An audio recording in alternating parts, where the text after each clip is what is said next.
Olá, Montes! Você tem alunos que parecem estar sempre distraídos ou que trocam letras na escrita, se irritam com o barulho da sala, com a iluminação ou com algum cheiro ali, mesmo que mais ninguém tenha percebido aquele algo diferente? Às vezes, o que parece desatenção ou falta de interesse é, na verdade, a forma como essa criança ela está percebendo esse mundo que está ao redor dela.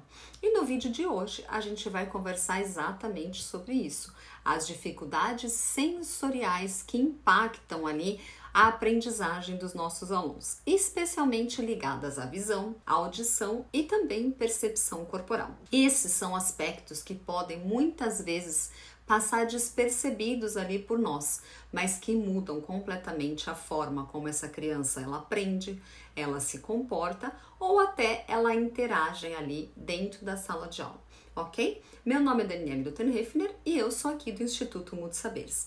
E nesse canal a gente fala sobre desenvolvimento infantil, alfabetização, neurociência e também as práticas que realmente funcionam aí na sua sala de aula. Aproveita e se inscreve para não perder nenhum conteúdo, que eles estão incríveis. Vamos começar então conversando um pouquinho sobre a visão? Muita gente pensa que se a criança passou pelo exame de vista do oftalmologista, pronto, a visão está resolvida. Mas não é bem assim.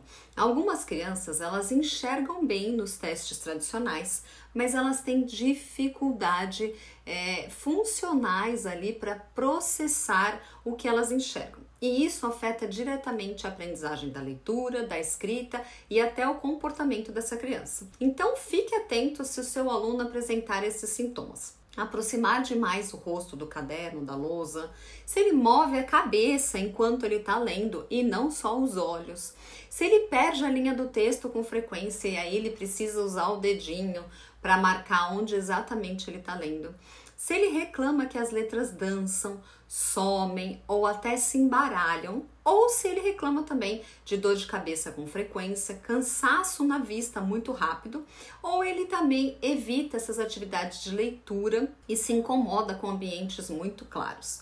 Esses sinais, eles podem indicar dificuldades de rastreamento ocular, foco visual, percepção de contraste ou organização espacial.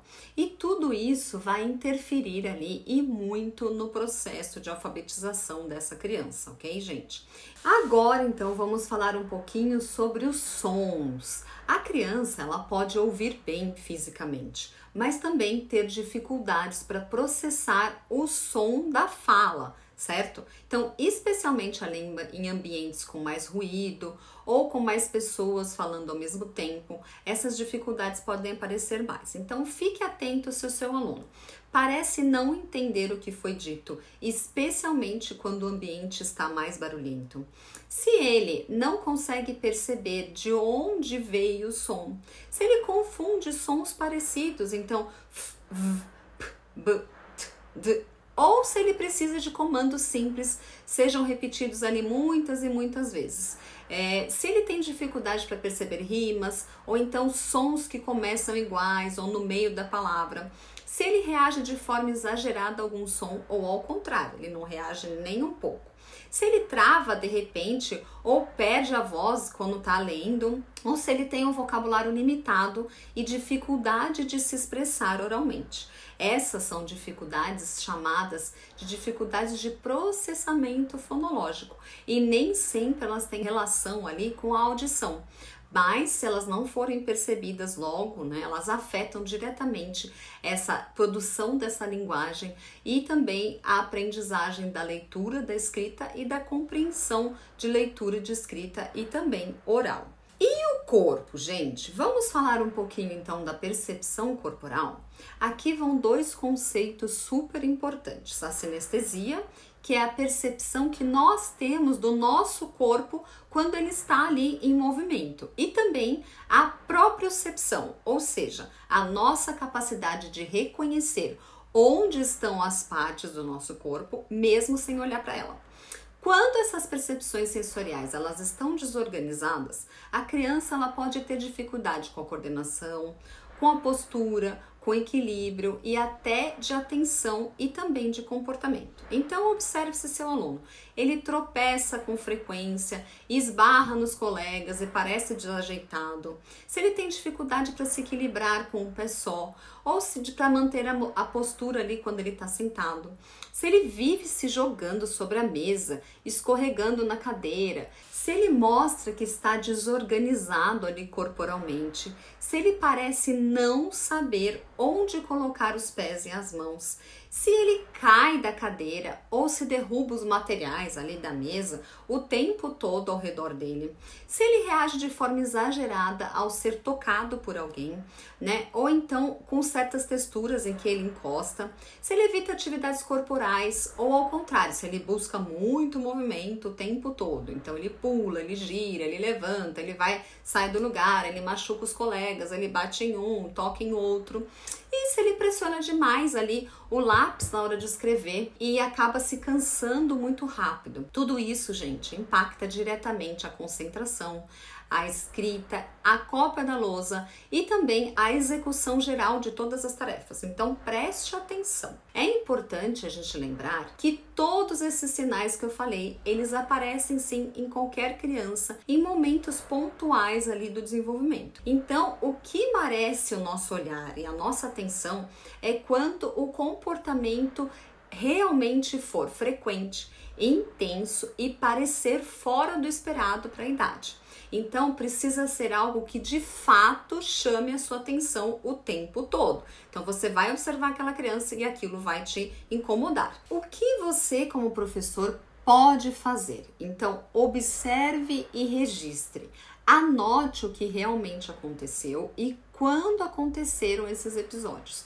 Esse registro ele vai te ajudar muito na hora de conversar com a família e também com a sua equipe pedagógica.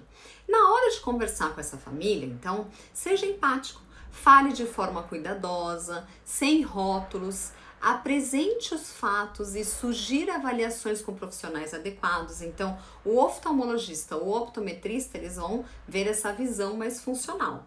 O fonoaudiólogo, ele vai tratar ali do processamento auditivo. O terapeuta ocupacional, ele pode te ajudar com a percepção corporal e sensorial. E também existe o otoneurologista, que vai trabalhar ali com equilíbrio e também com alguns aspectos da audição.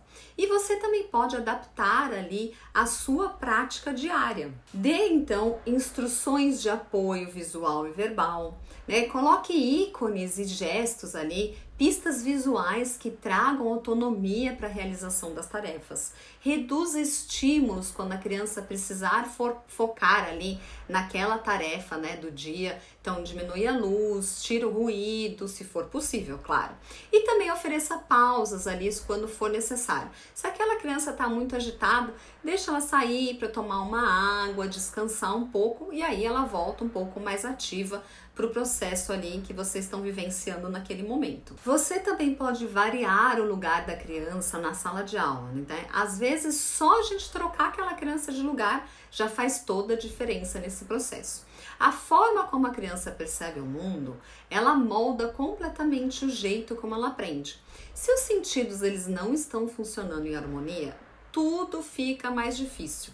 Mas com o seu olhar atento, com pequenas adaptações e também com um acolhimento verdadeiro, essa jornada ela pode se tornar muito mais leve e mais justa para todos.